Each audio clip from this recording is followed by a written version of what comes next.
Yes, if I had to express a sad memory in a film, I would do it. I would also use myself in the film as a central character because it would probably be easier for me to connect with my past. Yes, I probably would. I probably wouldn't do it from the first person sense. I probably would actually try to give it a shot.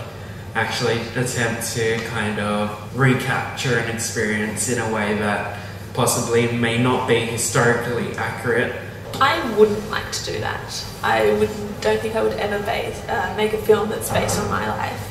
I think a little bit of both. I think it's important to start from a place that you know is real and then maybe add some details. The way that I would treat it would be to add some details that aren't exactly real life, so you're not exactly copying. It's really important to make films about what you know and what you've experienced, but to do something that was 100% my personal experience, I probably wouldn't go there.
I think the main influence is, and the Home Song Story is very interesting in that sense, is from the standpoint from which you tell the story.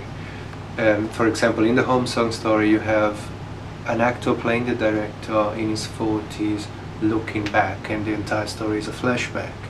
Well, that standpoint, that point of departure is the culture, the history, the ideology, the gender, the status that that particular director has at that moment, and from that point it looks back at his life.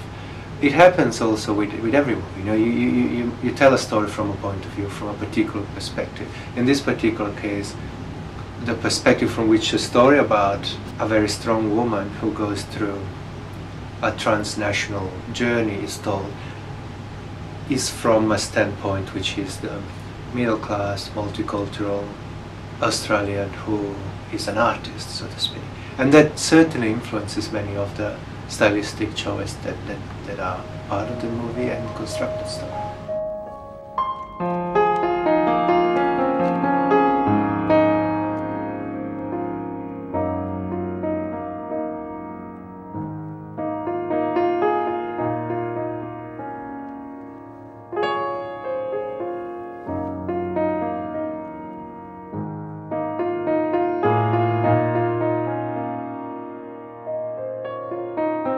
A way to construct the story and construct the plot that is very much closed, in a sense that it looks at a journey that is so complicated and so multifaceted. But I don't know if it's that he wants to say too many things. He wants to make a point about Australia at that time, so he goes a bit into that, but he can't go too much. He wants to make a point about he himself becoming Australian by going to school, for example, and therefore you have the scene when he marks the ball, which becomes very symbolic but at the same time very formulaic, if you want, you know, it depends how you read it.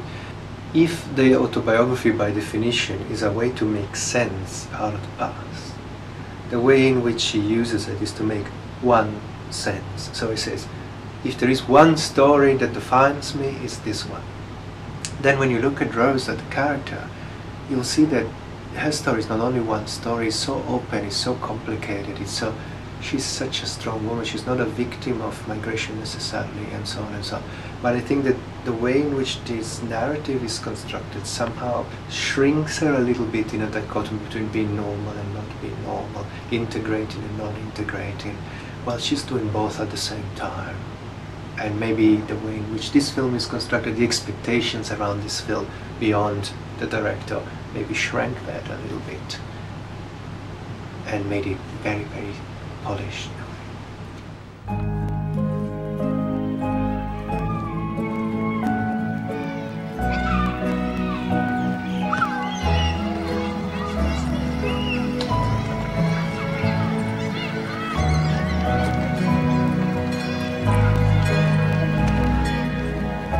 If there were certain details that an audience could relate to, or if there was an event or words or dialogue that could emphasize a feeling, because I necessarily may not be able to remember the exact content of what happened in the past, but if I can slightly embellish and tie together is to create just good storytelling. Try to start from that real place and add details that were a bit more spontaneous or weren't exactly what happened. So that's how I would treat it.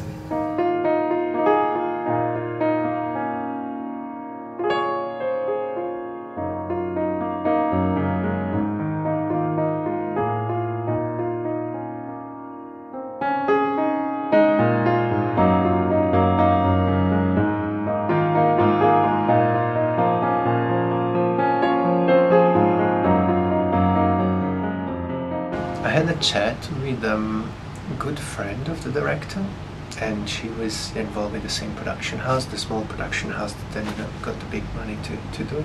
And she said that it was really a way for him to get this thing out of his system, she said. So finally let it out. So in that sense, in my lecture, I use the metaphor of the mirror as something that is usually cracked. You know, a mirror is cracked because when you look at something, you never find the objective thing that you want to discuss, but is always changed according to your point of view or whatever. In that case, the mirror has blood on it, but blood is something that you can mend, is something that you can clean away, is something that means that you're wounded, but you can also clean and you get better.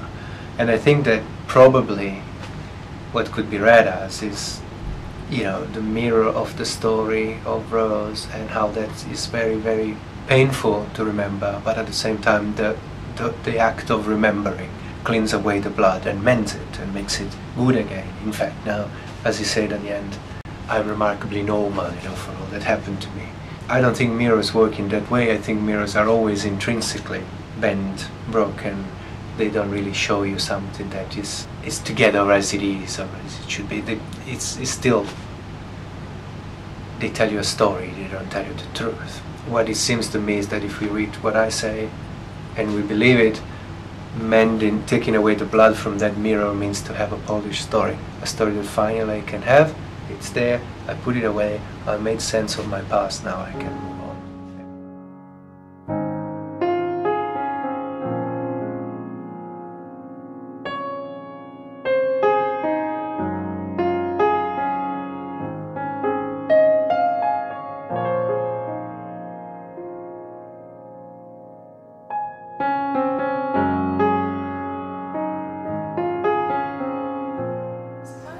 I feel I would be always too close to it. I'd never be able to see the film for what it was because I'd be too emotionally attached to it.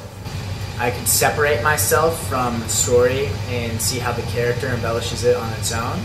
And I think it's important for a director to be able to stand back and have a look at a film and say, this is why it's a good film, this is why it's a good story, because of A, B and C, not because it's a story about me.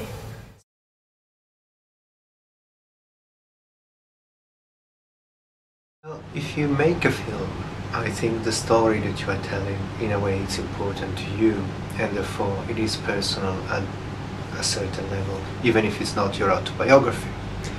The it could also be a very good opportunity, because if you want to discover something about your past or discover something about your life, the process of making a movie can give you a chance to think about it, to go into a journey to think about it, and discover new things and discover new ways to tell that story to yourself and to an audience.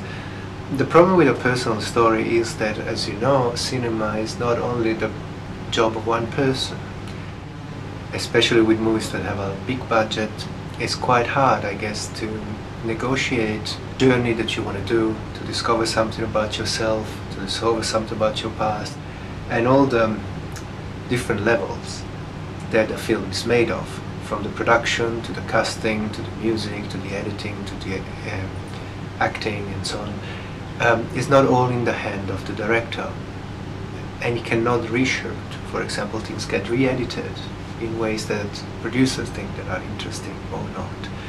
In that sense, the issue of control of the medium and control of the language that you can use in order to do that journey of discovery is a very big issue, and I think that people are usually careful when they choose if or not to address that topic. I think that The Home Song Stories is one of those movies that was meant to be really big and tell a very personal story at the same time, so it's quite complicated.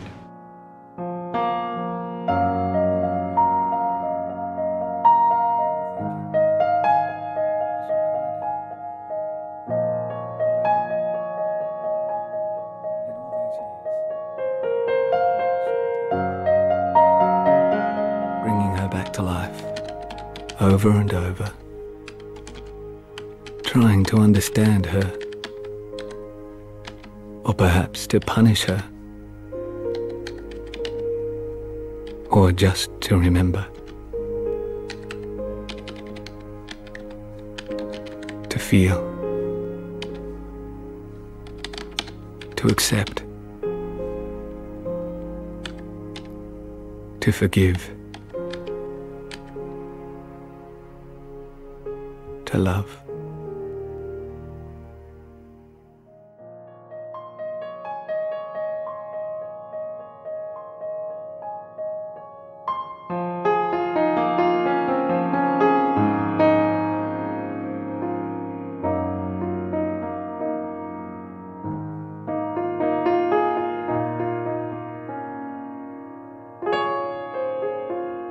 If I was making a personal kind of film, then I'd probably be imbuing a part of myself into my characters and just making it so that hopefully other people can relate, and that way they kind of just immerse themselves into the cinematic experience and then kind of create their own connections, and in that way they kind of adapt the film to themselves and experience it better. I'm very visual. It's how I learn, it's how I like to express myself. In every aspect, I would want to create that emotion. So through the colours, through what I am showing. If I'm showing anger, I want to use more reds and oranges, and the objects in the room to be more jagged and sharp and pointy, to all add to that overall aesthetic of showing anger. And I guess the same for every other emotion there is out there. I don't think I'd ever make totally a character that would be just self, because I think that you'd probably... That's really interesting, actually, because I think that you probably really have to look at what's really bad about yourself, so you probably wouldn't. No, I think it'd be probably more about the things that I find really important to express, which I really want to see females in the future being quite equal and also self-respecting, which I think is lost, and I think that in my own history, I think that that's missing, and I think that I would like to dramatise that and have some sort of resolution from how it has been upsetting for me in the past, I guess.